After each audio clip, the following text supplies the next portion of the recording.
नमस्कार। हम्म। आज की चर्चा में हम हाल की कुछ बड़ी खबरों और घटनाओं पर गौर करेंगे जो हमें मिले स्रोतों पर आधारित हैं। हाँ, बिल्कुल। क्या आप जानते हैं कि इस साल पहली बार किसी भारतीय संस्था एजुकेट गर्ल्स ने प्रतिष्ठित रेमन मैगेसे पुरस्कार जीता है? हाँ, मैंने भी पढ़ा। ये वाकई एक अहम पड़ाव है। हाँ, तो आज हमारे पास जो सामग्री है वो कई क्षेत्रों को कवर कर रही है। पुरस्कार है, सम्मान है, नई सरकारी नीतियों और विधेयक भी हैं। सही कहा। टेक्नोलॉजी, राष्ट्रीय कार्यक्रम और कुछ अहम नियुक्तियां भी। बिल्कुल।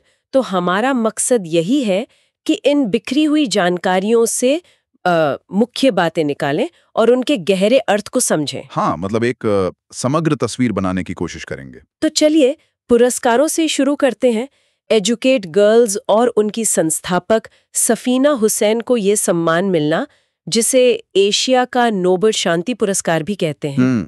ये लड़कियों की शिक्षा के महत्व को रेखांकित करता है। ये पुरस्कार 1958 से दिया जा रहा है, काफी पुराना है। सही कहा। और ये देखना भी दिलचस्प है कि ये सम्मान केवल व्यक्तियों को ही नहीं, बल्कि संस्थाओं के प्रभावी काम को भी अब मान्यता दे रहा है। एजुकेट गर्ल्स पहला भारतीय संगठन है जिसे ये मिला है। अच्छा। इस साल के अन्य विजेताओं में मालदीव की शाहीन अली हैं पर्यावरण के क्षेत्र में काम के लिए, और फिलीपींस के फ्लेवियानो एंटोनियो एल विलानेवा भी शामिल हैं। हम्म। तो ये दिखाता है कि एशिया में जमीनी स्तर पर बदलाव लाने वाले जो प्रयास हैं, उनको अब वैश्विक मंच मिल रहा है। हाँ, ये अच्छी बात है। अच्छा, सिनेमा की दुनिया की बात करें तो 71वें राष्ट्रीय फिल्म पुरस्कार ये 2023 की फिल्मों के लिए थे। हाँ। इसमें 12th फेल को सर्वश्रेष्ठ फीचर फिल्म चुना गया। राइट। ये फिल्म तो काफी चर्चा में रही थी। हाँ, बिल्कुल। और इसकी सफलता शायद इस बात का संकेत है कि दर्शक अब असल जिंदगी से जुड़ी प्रेरणा देने वाली कहानियों को ज्यादा पसंद कर रहे हैं। सही। और सर्वश्रेष्ठ अभिनेता का पुरस्कार भी इस बार साझा हुआ है, शाहरुख खान जवान के लिए और विक्रांत मैसी 12th फेल के लिए। हाँ, ये भी दिलचस्प है। ये दिखाता है कि दमदार अभिनय, चाहे वो बड़े बजट की एक्शन फिल्म में हो या फिर यथार्थवादी ड्रामा में, दोनों को सराहा जा रहा है। और रानी मुखर्जी को मिसेस चैटर्जी वर्सेस नॉर्वे के लिए सर्वश्रेष्ठ अभिनेत्री का पुरस्कार मिला, लेकिन सर्वश्रेष्ठ हिंदी फिल्म कटहल को मिलना हाँ। और द केरला स्टोरी के लिए सुदीप्तो सेन को सर्वश्रेष्ठ निर्देशक चुना जाना, ये थोड़ा अप्रत्याशित नहीं है। ये विविधता दिखाता है पुरस्कारों के। निश्चित रूप से ये भारतीय सिनेमा के भीतर मौजूद विभिन्न शैलियों और दृष्टिकोणों को दिखाता है। मतलब जरूरी नहीं कि जो सबसे ज्यादा चर्चित हो वही सर्वश्रेष्ठ हो। सही कहा। अच्छा, अब खेल जगत की ओर देखें तो शतरंज में भारत लगातार बहुत अच्छा कर रहा है। हाँ, बिल्कुल। चेन्नई के रोहित कृष्णा एस भारत के 89th ग्रैंड मास्टर बन गए हैं। 89वे, ये तो कमाल है। और ये हमें गुकेश डी की विश्व शतरंज चैंपियनशिप 2024 जीत की याद दिलाता है। हाँ, और दिव्या देशमुख की फिडे महिला शतरंज विश्व कप 2025 जीत की भी। ऐसा लगता है शतरंज में भारत एक महाशक्ति बन रहा है। बिल्कुल। युवा प्रतिभाओं का लगातार उभरना भारतीय शतरंज के सुनहरे भविष्य का संकेत है। अच्छा, ग्लैमर जगत से भी खबर है। राजस्थान की Manika Vishwakarma miss universe India 2025 बनी है। अच्छा। वो अब थाईलैंड में होने वाली 74वीं मिस यूनिवर्स प्रतियोगिता में भारत का प्रतिनिधित्व करेंगी। चलिए, शुभकामनाएं उन्हें। और एक और महत्वपूर्ण पुरस्कार की शुरुआत हुई है, वैश्विक MS स्वामीनाथन पुरस्कार। हाँ, खाद्य और शांति के लिए इसे प्रधानमंत्री मोदी ने लॉन्च किया है। और इसके पहले प्राप्तकर्ता नाइजीरिया के अदेमोला अदेनले हैं। MS स्वामीनाथन, जिन्हें भारत में हरित क्रांति का जनक माना जाता है, और 2024 में भारत रत्न भी मिला था। हाँ, तो ये पुरस्कार न केवल उनकी विरासत का सम्मान है, बल्कि ये वैश्विक खाद्य सुरक्षा और शांति के बीच के संबंध को भी उजागर करता है। ये दिखाता है कि भारत अब वैश्विक मंच पर ऐसे मुद्दों को नेतृत्व दे रहा है। ये बात तो है। अच्छा, पुरस्कारों से हटकर अब सरकारी पहलों और नीतियों पर आते हैं। एक बहुत ही महत्वपूर्ण और शायद थोड़ा विवादास्पद विधेयक पेश किया गया है। आप संविधान 130वां संशोधन विधेयक 2025 की बात कर रही हैं? हाँ, बिल्कुल। इसे केंद्रीय गृह और सहकारिता मंत्री अमित शाह ने पेश किया है। हाँ, इस पर काफी बहस हो सकती है। स्रोतों के अनुसार इसका मुख्य प्रावधान ये है कि अगर प्रधानमंत्री, मुख्यमंत्री या कोई मंत्री लगातार 30 दिनों तक हिरासत में रहते हैं 30 दिन? तो उन्हें पद छोड़ना होगा या हटा दिया जाएगा। ये संविधान के अनुच्छेद 75, 164 और दिल्ली के लिए अनुच्छेद 239AA में संशोधन करेगा। तो ये शासन और जवाबदेही से जुड़ा एक बड़ा कदम लगता है। हाँ, लेकिन जैसा आपने कहा, ये विवादास्पद भी हो सकता है। हमारा काम यहाँ सिर्फ तथ्यों को निष्पक्ष रूप से प्रस्तुत करना है, जैसा कि स्रोतों में दिया गया है, किसी पक्ष का समर्थन करना नहीं। बिल्कुल। इसके दूरगामी परिणाम क्या होंगे ये देखना होगा। अच्छा, एक और क्षेत्र जहां सरकार नियमन ला रही है वो है ऑनलाइन गेमिंग। हाँ, ऑनलाइन गेमिंग का प्रचार और विनियमन विधेयक 2025। ये क्या है? ये विधेयक एक तरह का संतुलन बनाने की कोशिश करता दिखता है। एक तरफ ये ई स्पोर्ट्स और जो शैक्षिक खेल हैं उनको बढ़ावा देना चाहता है, ठीक है। तो दूसरी तरफ ये पोकर, रमी और फैंटेसी स्पोर्ट्स जैसे ड्रीम 11 वगैरह जो ऑनलाइन मनी गेम्स हैं उन पर प्रतिबंध लगाता है। प्रतिबंध? ये तो बहुत बड़ा कदम है। क्या मतलब है इसका? ये गेम्स पूरी तरह बंद हो जाएंगे? विधेयक के अनुसार तो यही लगता है। ऐसे मनी गेम्स में शामिल होने पर 3 साल तक की जेल और 1 करोड़ रुपए तक का जुर्माना हो सकता है। बाप रे, इसका असर तो गेमिंग इंडस्ट्री और खेलने वालों पर बहुत गहरा पड़ेगा। हाँ बिल्कुल, ये कदम शायद ऑनलाइन गेमिंग से जुड़े जो वित्तीय जोखिम हैं और लत लगने जैसी चिंताएं हैं उनको संबोधित करने के लिए उठाया गया है। समझ गई। अब रोजगार की बात करते हैं। स्वतंत्रता दिवस 2025 पर प्रधानमंत्री ने प्रधानमंत्री विकसित भारत रोजगार योजना की घोषणा की।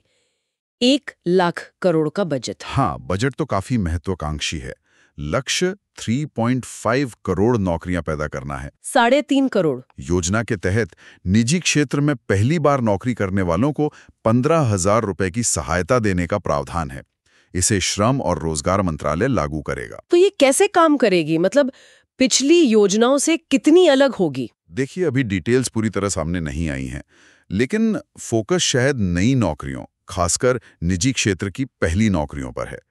देखना ये होगा कि ये योजना पिछली रोजगार योजनाओं से कितनी अलग और प्रभावी साबित होती है। ठीक है।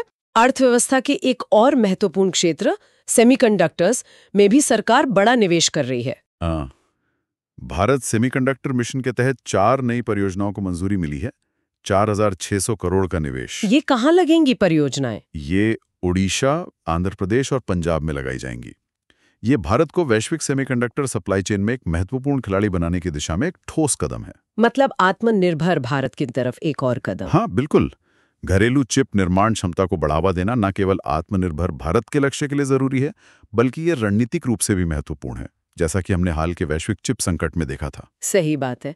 अच्छा, तकनीकी शिक्षा को बेहतर बनाने के लिए भी एक नई योजना शुरू की गई है, मेरिटे। हाँ, merit multi disciplinary education and research improvement in technical education. काफी लंबा नाम है। हाँ, इसे अगस्त 2025 में कैबिनेट ने मंजूरी दी है।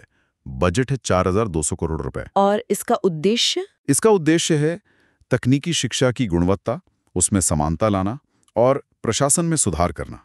ये 2775 संस्थानों को कवर करेगा, 175 इंजीनियरिंग कॉलेज और 100 पॉलिटेक्निक। तो ये भविष्य के लिए कुशल कार्यबल तैयार करने पर फोकस है। हाँ बिल्कुल, सरकार का ध्यान इसी पर है। और जनजातीय समुदायों के सशक्तिकरण के लिए भी एक बड़ा अभियान शुरू हुआ है, आदि कर्मयोगी अभियान। इसे दुनिया का सबसे बड़ा जनजातीय नेतृत्व कार्यक्रम बताया जा रहा है। हाँ, ये जनजातीय मामलों के मंत्रालय द्वारा शुरू किया गया है और ये जमीनी स्तर पर नेतृत्व विकसित करने पर केंद्रित है। 1 लाख गांवों में लॉन्च हुआ है। हाँ, इसे 1 लाख गांव में लॉन्च किया गया है और लक्ष्य 20 लाख परिवर्तन नेता तैयार करना है। ये अप्रोच पारंपरिक टॉप डाउन योजनाओं से थोड़ी अलग है। ये समुदाय आधारित विकास को बढ़ावा दे सकती है। अच्छा, और जो मौजूदा योजनाएं हैं वो भी जारी रखी जा रही हैं, जैसे पीएम स्वनिधि योजना। हाँ, जो स्ट्रीट वेंडर्स को लोन देती है उसे 31 मार्च 2028 तक बढ़ा दिया गया है। इसके लिए अतिरिक्त बजट भी है। हाँ, 7,332 करोड़ का अतिरिक्त बजट भी स्वीकृत हुआ है। 2020 में शुरू हुई ये योजना, जो बिना गारंटी के ऋण देती है, महामारी के दौरान और उसके बाद छोटे व्यापारियों के लिए काफी मददगार साबित हुई है। इसका विस्तार दिखाता है कि सरकार इस वर्ग को लगातार समर्थन देना चाहती है। और एक और मील का पत्थर, प्रधानमंत्री जनधन योजना PMJDY ने 11 साल पूरे कर लिए। हाँ, और उसके आंकड़े वाकई प्रभावशाली हैं। 56 करोड़ से ज्यादा लाभार्थी हैं। 56 करोड़। और खातों में 2.67 लाख करोड़ रुपए से अधिक की जमा राशि है। 2014 में वित्तीय समावेशन के लक्ष्य के साथ ये शुरू हुई थी। इसने बैंकिंग सेवाओं को बहुत दूर तक पहुंचाया है। हाँ, इसने न केवल लोगों को बैंकिंग से जोड़ा, बल्कि सरकारी योजनाओं का लाभ सीधे उन तक पहुंचाने में, मतलब डीबीटी, डायरेक्ट बेनिफिट ट्रांसफर, में भी बहुत मदद की है। बिल्कुल। चलिए अब कुछ महत्वपूर्ण राष्ट्रीय और अंतर्राष्ट्रीय नियुक्तियों पर नजर डालते हैं। न्यू डेवलपमेंट बैंक, जिसे ब्रिक्स बैंक भी कहते हैं, हाँ, उसमें डॉक्टर राजीव रंजन को उपाध्यक्ष और मुख्य जोखिम अधिकारी नियुक्त किया गया है। ये महत्वपूर्ण है। एनडीबी, जिसका मुख्यालय शंघाई में है, अब सिर्फ ब्रिक्स देशों तक ही सीमित नहीं रहा। अच्छा, और कौन शामिल हो गया है? इसमें बांग्लादेश, यूएई, मिस्र, अल्जीरिया और हाल ही में कोलंबिया और उज्बेकिस्तान भी शामिल हो गए। कुल 11 सदस्य हो गए हैं। 11 सदस्य? हाँ, तो डॉक्टर रंजन की नियुक्ति और बैंक का ये विस्तार दिखाता है कि ये वैश्विक विकास वित्त में एक महत्वपूर्ण संस्था बन रहा है। उधर अंतर्राष्ट्रीय मुद्रा कोष IMF में पूर्व RBI गवर्नर उर्जित पटेल को कार्यकारी निदेशक नियुक्त किया गया है। ये भी एक बहुत महत्वपूर्ण नियुक्ति है। IMF वैश्विक अर्थव्यवस्था की निगरानी करता है, सदस्य देशों की मदद करता है। इसमें भारत का प्रतिनिधित्व मजबूत होना देश के हितों के लिए अच्छा है। IMF का मुख्यालय वॉशिंगटन DC में है ना? हाँ, बिल्कुल। और प्रबंध निदेशक क्रिस्टालिना जॉर्जिवा हैं। ठीक है। भारत की न्यायपालिका में भी बदलाव हुए हैं।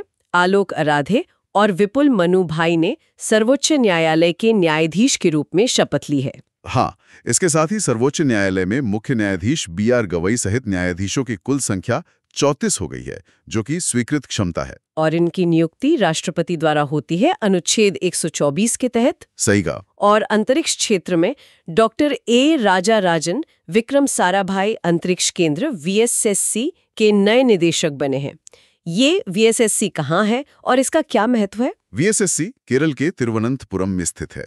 ये इसरो का एक प्रमुख केंद्र है, जहां रॉकेट और लॉन्च वाहनों का विकास होता है। भारत के अंतरिक्ष कार्यक्रम जैसे चंद्रयान और गगनयान में इसकी भूमिका बहुत महत्वपूर्ण है। तो ये बहुत अहम केंद्र है। और इसरो के अध्यक्ष कौन है अभी? इसरो के अध्यक्ष V नारायणन हैं। ठीक है, चलिए अब तकनीक, पर्यावरण और बुनियादी ढांचे से जुड़ी कुछ खबरों की ओर बढ़ते हैं। स्मार्ट सिटी इंडेक्स 2025 आया है। हाँ, इसे international institute for management development IMD जारी करता है। इसमें टॉप पर कौन से शहर हैं? वैश्विक स्तर पर स्विट्जरलैंड का ज्यूरिख पहले और नॉर्वे का ओस्लो दूसरे स्थान पर है। और भारत? भारत की बात करें तो नई दिल्ली की रैंक 104वीं है। 104, काफी पीछे है। हाँ, ये दिखाता है कि भारतीय शहरों को स्मार्ट और टिकाऊ बनने के लिए अभी लंबा रास्ता तय करना है, खासकर वैश्विक मानकों की तुलना में।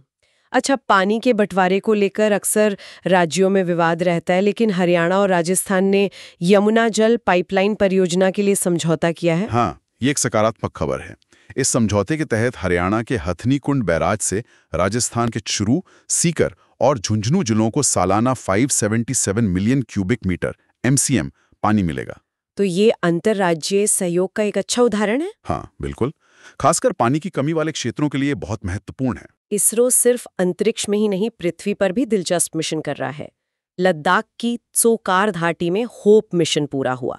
ये होप क्या है? होप का पूरा नाम है Himalayan outpost for planetary exploration. ये एक स्पेस एनालॉग मिशन था। स्पेस एनालॉग मतलब पृथ्वी पर ही ऐसी जगह चुनना जहां के हालात मंगल या चांद जैसे हों, और वहां भविष्य के अंतरिक्ष मिशनों की तैयारी करना। इसमें क्रू के स्वास्थ्य, मनोविज्ञान, सतह पर काम करने के तरीके, नमूने इकट्ठे करने, इन सब का अभ्यास किया गया। लद्दाख की ऊंचाई और शुष्क वातावरण इसके लिए एकदम सही था। अरे वाह, ये तो भविष्य की तैयारी है। और भविष्य की ऊर्जा यानी ग्रीन हाइड्रोजन पर भी काम हो रहा है। गुजरात के कांडला पोर्ट पर भारत का पहला make in India green hydrogen plant शुरू हो गया है। हाँ, ये 1 मेगावाट क्षमता का प्लांट है और सालाना 140 मीट्रिक टन ग्रीन हाइड्रोजन बनाएगा। ग्रीन हाइड्रोजन क्यों महत्वपूर्ण है? ग्रीन हाइड्रोजन इसलिए महत्वपूर्ण है क्योंकि इसे बनाने में नवीकरणीय ऊर्जा जैसे सोलर या पवन ऊर्जा का इस्तेमाल होता है। पानी को H2O इलेक्ट्रोलिसिस प्रक्रिया से हाइड्रोजन H2 और ऑक्सीजन O2 में तोड़ा जाता है। ये पूरी तरह से स्वच्छ ईंधन है और भारत के नेट जीरो लक्ष्यों के लिए बहुत अहम है। समझ गई। रक्षा क्षेत्र में मेक इन इंडिया पर भी जोर है। भारत को स्पेन से आखिरी एयरबस C295 सैन्य परिवहन विमान मिल गया है, लेकिन बाकी भारत में बनेंगे। बिल्कुल। कुल 56 विमानों का ऑर्डर है भारतीय वायुसेना के लिए। पहले 16 स्पेन में बने और बाकी के 40 अब वडोदरा गुजरात में टाटा और एयरबस मिलके बनाएंगे। तो ये रक्षा उत्पादन में आत्मनिर्भरता की दिशा में एक बड़ा कदम है। हाँ, बहुत बड़ा कदम। आर्टिफिशियल इंटेलिजेंस एआई की बात करें तो ओपन एआई जो चैट जीपीटी बनाती है, हाँ, और आईआईटी मद्रास ने मिलकर भारत का पहला लर्निंग एक्सेलरेटर लॉन्च किया है। हाँ, इसके लिए 5 लाख रुपए का फंड भी रखा गया है। इसका मकसद एआई टूल्स जैसे चैट जीपीटी का इस्तेमाल करके भारत में पढ़ाने और सीखने के तरीकों को बेहतर बनाना है। ये दिखाता है कि एआई अब शिक्षा के क्षेत्र में भी क्रांति लाने की क्षमता रखता है। बिल्कुल। एआई शहरों की वैश्विक रैंकिंग भी आई है, ग्लोबल एआई सिटी इंडेक्स 2025। इसमें भारत कहाँ है? इस इंडेक्स को काउंटर पॉइंट रिसर्च ने जारी किया है। वैश्विक स्तर पर सिंगापुर पहले और सियोल दक्षिण कोरिया दूसरे स्थान पर है। भारत में बेंगलोर टॉप पर है, लेकिन उसकी वैश्विक रैंक 26वीं है। 26वीं? तो अभी भी काफी गुंजाइश है। हाँ, ये बताता है कि एआई इनोवेशन हब बनने के लिए भारतीय शहरों, खासकर बेंगलोर को अभी काफी प्रतिस्पर्धा करनी होगी। ठीक है। राज्यों की ऊर्जा दक्षता को मापने वाला सूचकांक भी जारी हुआ है, राज्य ऊर्जा दक्षता सूचकांक 2024। ये 6वां संस्करण है जिसे ऊर्जा मंत्रालय ने जारी किया है।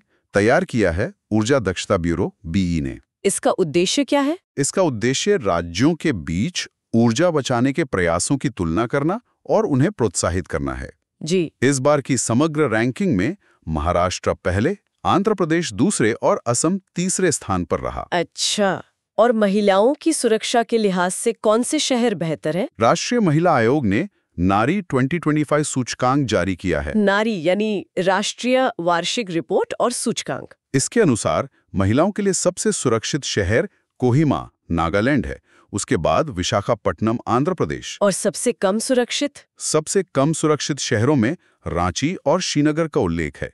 ये डेटा शहरों में महिलाओं की सुरक्षा की स्थिति को समझने और सुधारने के लिए महत्वपूर्ण है।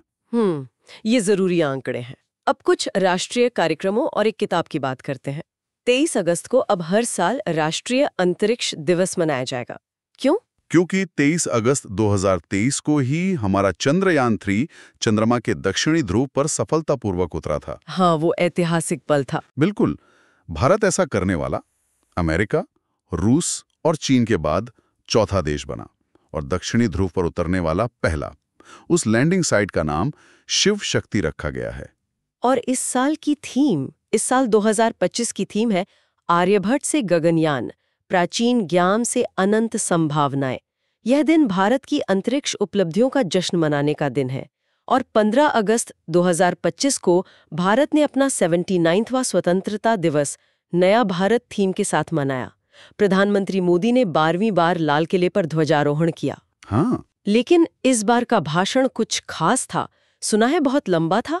हाँ, ये भाषण 103 मिनट लंबा था, जो अब तक का सबसे लंबा स्वतंत्रता दिवस भाषण बताया जा रहा है। ओह! सबसे ज्यादा बार 17 बार ध्वजारोहण जवाहरलाल नेहरू ने किया था। इस अवसर पर राष्ट्रपति द्रौपदी मुर्मू ने 127 वीरता पुरस्कार और 40 विशिष्ट सेवा पुरस्कार भी प्रदान किए। ठीक है। अंत में एक महत्वपूर्ण पुस्तक का जिक्र, संविधान क्यों मायने रखता है। इसके लेखक कौन है? इसके लेखक पूर्व राष्ट्रपति रामनाथ कोविंद हैं। अच्छा। ये निश्चित रूप से एक महत्वपूर्ण पुस्तक होगी जो हमारे संविधान के मूल्यों और आज के समय में उसकी प्रासंगिकता पर प्रकाश डाल सकती है। तो ये थी आज की हमारी चर्चा, जिसमें हमने पुरस्कारों से लेकर नीतियों, तकनीक और राष्ट्रीय कार्यक्रमों तक कई पहलुओं को छुआ। कोशिश की कि इन स्रोतों से सिर्फ तथ्य नहीं, बल्कि उनके पीछे के मायने भी समझें। हाँ, और इन सबको एक साथ देखें तो कुछ पैटर्न उभरते हैं, जैसे मेक इन इंडिया पे बढ़ता जोर, चाहे वो सेमीकंडक्टर्स हों या रक्षा विमान। हाँ, ये नया भारत की थीम से जुड़ता है। बिल्कुल। इसी तरह भविष्य की तकनीकों, एआई, ग्रीन हाइड्रोजन, अंतरिक्ष अन्वेषण पर स्पष्ट ध्यान केंद्रित करना भारत की महत्वाकांक्षाओं को दर्शाता है। साथ ही सामाजिक क्षेत्र में भी बड़े कदम उठाए जा रहे हैं, जैसे जनजातीय सशक्तिकरण या स्ट्रीट वेंडर्स को समर्थन। बिल्कुल। और यहीं हम अपने श्रोताओं के लिए एक सवाल छोड़ना चाहेंगे। ये सारी पहले, ये बदलाव, ये महत्वाकांक्षाएं, इन सब को देखते हुए अगले 5 सालों में भारत के सामने सबसे बड़ी चुनौती क्या हो सकती है, या सबसे सुनहरा अवसर कहाँ छिपा है? हाँ, इस पर विचार कीजिएगा। आज की इस जानकारी भरी यात्रा में हमारे साथ रहने के लिए धन्यवाद। धन्यवाद। अगली बार फिर मिलेंगे कुछ और दिलचस्प जानकारियों के साथ। नमस्कार।